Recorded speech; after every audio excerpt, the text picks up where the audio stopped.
दोस्तों, आपने देखा होगा हमारे देश में बीते कुछ सालों में दो तीन बाबा ऐसे हैं जो नामी गिरामी बाबा थे, जिनको हमारे देश की जनता पूजती थी और भगवान का रूप मानती थी। और उनका नाम भी मैं बता देता हूँ, आसाराम बाबूजी और राम रहीम। ये लोग बाबा ही थे, प्रवचन देते थे डोल डोल के और शिक्षा लोगों को देते थे, ज्ञान देते थे, झाड़ फूक भी करते थे।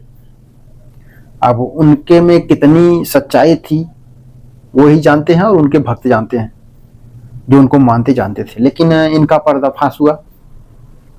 ये लोग कुकर्मी थे, बलात्कारी थे। इनके खिलाफ कोई सबूत नहीं था, नहीं तो पहले ही पकड़े जाते। हालांकि हमारे देश का कानून ऐसा है कि पैसे खिलाकर लोग बच जाते हैं, लेकिन एक समय ऐसा आता है जब सबूत आपके खिलाफ हो जाए तो कितना भी आप पैसा खिलाओ, कानून आपको नहीं छोड़ता। और वही हाल इन लोगों का हुआ।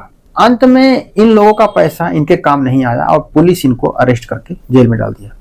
जब तक इन लोगों के पास कोई सबूत नहीं था तब तक बचे, लेकिन जब सबूत लगा पुलिस के हाथ, कानून के हाथ, फिर ये लोग कहां बचेंगे। इस समय दोनों जेल में हैं। अब मुंह पे तमाचा उनके लग गया जो इनको भगवान का रूप मानते थे, जो इन लोगों के भक्त थे, रात दिन गुणगान करते थे और भगवान के बगल में इन लोगों की फोटो लगाते थे। लेकिन ये लोग क्या निकले? कुकर्मी, बलात्कारी। जरा सोचो दोस्तों, ये तो पुरानी बात हो गई। ये लोग अभी जेल में हैं, ठीक है। और महान बाबा ऐसा काम करके ऐसा उनका भांडाफोड़ हुआ। अभी इस समय नए नए बाबा आ गए हैं। हमारे देश की जनता इन लोगों को भी बहुत तेजी से पूज रही है। अभी जो बाबा लोग हैं, आप तो अब जान ही जाएंगे मैं किसकी बात कर रहा हूं। बहुत सारे बाबा हैं, एक का नाम नहीं ले सकता मैं इसमें। अगर नाम लूंगा तो जो उनके भक्त हैं उनको बुरा लग जाएगा। अभी मैं एक बाबा को देखा जो मात्र 12 साल का है और एक 70 साल के बूढ़े को ज्ञान दे रहा है, सरल जीवन जीने का तरीका बता रहा है, मोक्ष प्राप्त करने का उपाय बता रहा है। वो 12 साल का बाबा 70 साल के बूढ़े को। जरा सोचो, उस 70 साल का बूढ़ा अपनी जिंदगी बिता चुका है, अच्छे बुरे की पहचान अच्छे से कर सकता है वो, ठीक है।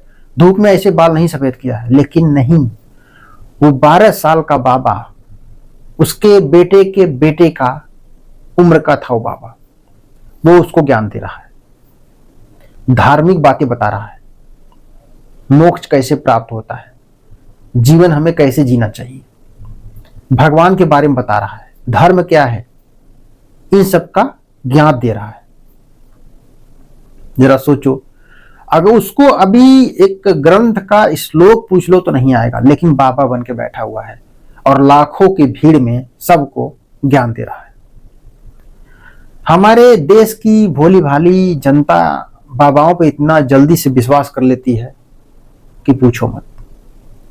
झूठ मूठ का अगर कोई बाबा चौकी लगाकर बैठ जाए, टीका लगाकर, माला जपते हुए, तो जो धार्मिक लोग हैं, धार्मिक लोग की गलती नहीं है, धर्म तो है भाई, हम भी मानते हैं भगवान को, लेकिन गलती उस बाबा की है जो धर्म के आड़ में लोगों को बेवकूफ बना रहा है, बाबा बन के लोगों को चुतिया बना रहा है। उसको कुछ ज्ञान नहीं है, किसी को नहीं पूजा है। पहले के हमारे बड़े बड़े ऋषि मुनि हजारों हजार साल, 100 साल तप करते थे जंगल में, पेड़ उग जाता था, ठठरी खत्म हो जाती थी, सिर्फ हड्डी बचती थी, तब भगवान दर्शन देते थे और फिर उसको आशीर्वाद देते थे कि जाओ मैं तुमको आशीर्वाद दिया, तुम जो चाहोगे, जिसको चाहोगे उसको ठीक करोगे। और हाँ, जो मैं आपको ये आशीर्वाद दे रहा हूं, ये अच्छे काम के लिए इसे उपयोग करना, किसी गलत काम के लिए उपयोग इस शक्ति का मत करना, वरना ये शक्ति छिन जाएगी।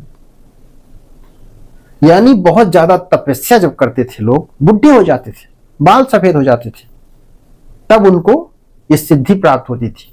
लेकिन आज एक 12 साल का बाबा जो अपना ढंग से चड्डी का नाड़ा भी नहीं बांध सकता, वो भगवान से बात करके उनसे सिद्धि प्राप्त कर लिया है और बूढ़े लोगों को ज्ञान दे रहा है, जिन्होंने अपना जीवन बिता दिया। अब ये लोग इन लोगों के पास आते क्यों हैं? शायद